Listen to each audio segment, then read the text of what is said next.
यानंतरची बातमी साताऱ्यातली आहे। साताऱ्यात भाजपनं नगर परिषदेत विजयाचं खातं उघडलेलं आहे। अर्ज छाननीमध्ये मलकापूर परिषदेमध्ये 5 उमेदवार बिनविरोध विजयी झाले। भाजपच्या विजयानं राष्ट्रवादीला मोठा धक्का बसलाय।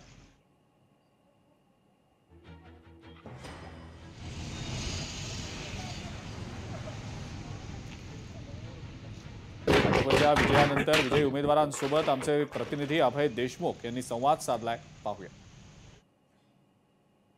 राज्यात स्थानिक स्वराज्य संस्थांच्या निवडणुका पार पडत असून आता येणाऱ्या काही दिवसांमध्ये त्याचं मतदान होणार आहे। मात्र सातारा जिल्ह्यातील कराड तालुक्यामध्ये मलकापूर नगरपंचायतीमध्ये अद्याप मतदान झालेलं नसलं तरी भाजपनं खातं खोललेलं आहे। भाजपच्या 2 उमेदवार ज्या आहेत 9 नंबर प्रभागातल्या त्या बिनविरोध झालेल्या आहेत। आपल्यासोबत त्या स्वतः आहेत।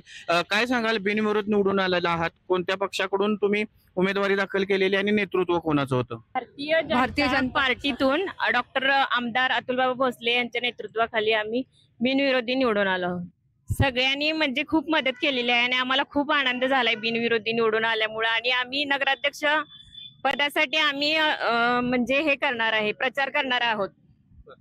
काही कार्यकर्ते सुद्धा आहेत या प्रभागातले, त्यांच्याशी सुद्धा बातचीत करूया। काय सांगाल, या प्रभागातल्या 2 सीटा बिनविरोध आलेल्या आहेत? माननीय डॉक्टर आमदार अतुलबाबा भोसले यांच्या नेतृत्वाखाली आमच्या प्रभाग क्रमांक 9 मधून 2 सीटा बिनविरोध निवडून आले आणि त्यांनी जे आम्हाला विश्वास दाखवला ते आम्ही सार्थक करून दिला। ह्याच्याबद्दल आम्हाला खूप खूप आनंद व्यक्त होत आहे। या प्रभागातल्या 2 सीटा या बिनविरोध आलेल्या आहेत, म्हणजेच स्थानिक स्वराज्य संस्थांमध्ये भाजपनं खातं खोललं असं म्हणायला हरकत नाही। कराड। लोकशाही मराठी ऐका, पहा, जागरूक रहा।